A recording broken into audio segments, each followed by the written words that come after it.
કોર્ટે આપ્યો, સુપ્રીમ કોર્ટે પણ કીધું કે ન લોકસભા ન વિધાનસભા, सबसे ऊंची ग्राम सभा।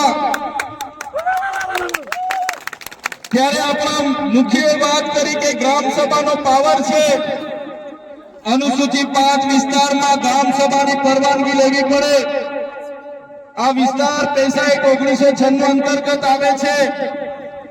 તમારે આ કાર્યક્રમ કરવા માટે, તમારે આ પ્રકારનું પ્લાન્ટેશન કરવા માટે ગ્રામ સભાને કેમ જાણ કરવામાં નથી આવી?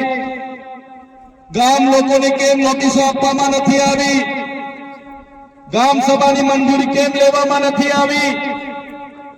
એવા સવાલો કરતા વનકર્મીઓએ, પોલીસ અધિકારીઓએ ઉશ્કેરાઈ જઈને આપણા 10 થી 15 આગેવાનોને પકડીને બળજબરીપૂર્વક અહીંથી પોલીસ સ્ટેશને લઈ જવા માટેના પ્રયાસો કર્યા। ત્યારે ગામના લોકો એમને છોડાવવા માટે આગળ આવ્યા।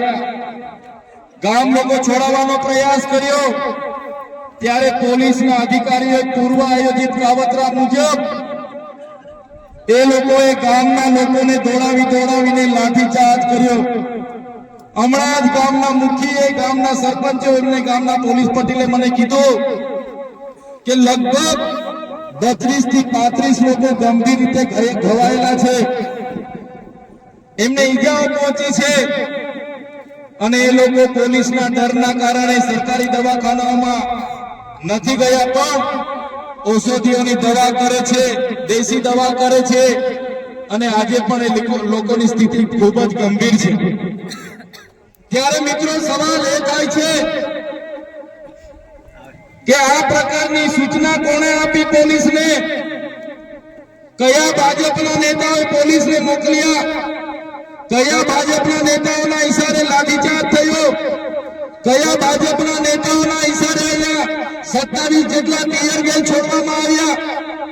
અને કયા ભાજપના નેતાના ઈશારે અહીંયા 50 થી પણ વધારે રાઉન્ડ ફાયરિંગ કરાવવામાં આવ્યું? આ ફાયરિંગમાં નાસભાગ કરતા ઘણી માતાઓ, ઘણા બહેનો, ઘણા વડીલો ઈજા પામેલા છે। ત્યારે સાથીઓ, આપણો આદિવાસી સમાજ સંવિધાન અને સંવાદમાં માનનારો છે। આપણા લોકોએ સંવિધાનની વાત કરી, સમાજની વાત કરી અને વન અધિકારીઓ અને પોલીસ અધિકારીઓએ એમનો સત્તાનો ઉપયોગ કર્યો। ભાજપના નેતાઓના ઈશારે આપણા લોકોને ડરાવવાનો, ધમકાવવાનો ઉપયોગ કર્યો, આપણા લોકો પર લાઠીચાર્જ કર્યો।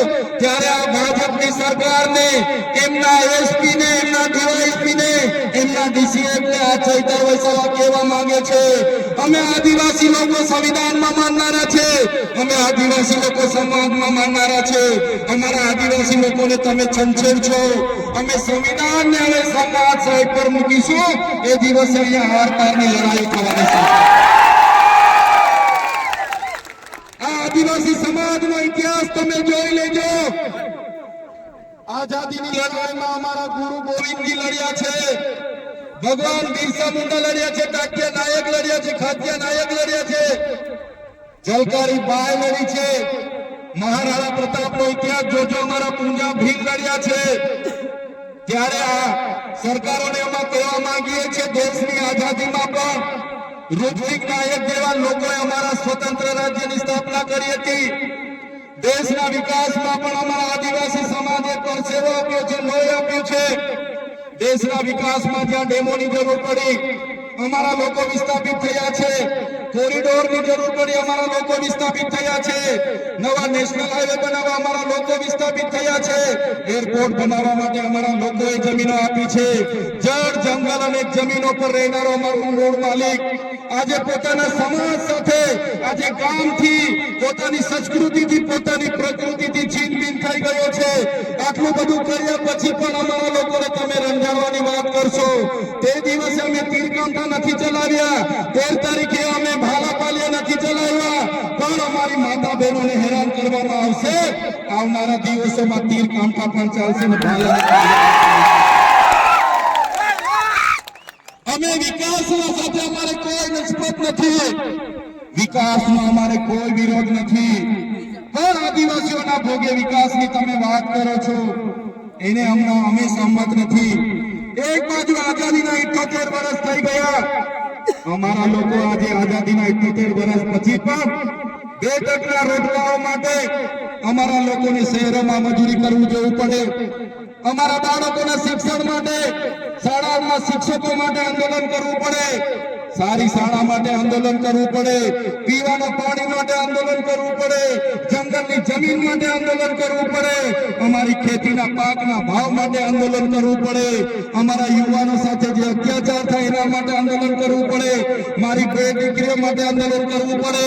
ત્યારે અમે આ સરકારોને કહેવા માંગીએ છીએ, આ તમારી મનુવાદી સરકાર, આ તમારી સામંતશાહી સરકાર, આદિવાસી સમાજ હવે જાગી ગયો છે. સરકારને અમે કહેવા માંગીએ છીએ, હવે અમારો સમાજ લડેંગે જીતેંગે, जिंदाबाद मुर्दाबाद.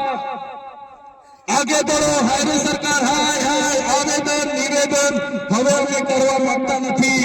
તમે પાડલિયા ગામ સાથે જે અત્યાચાર અમે કર્યો છે, જો આવનારા દિવસોમાં જે પણ લોકો પર FIR થઈ છે એ FIR રદ કરવામાં નહીં આવે તો આવનારા દિવસોમાં અમે પાલનપુર એસપી કચેરી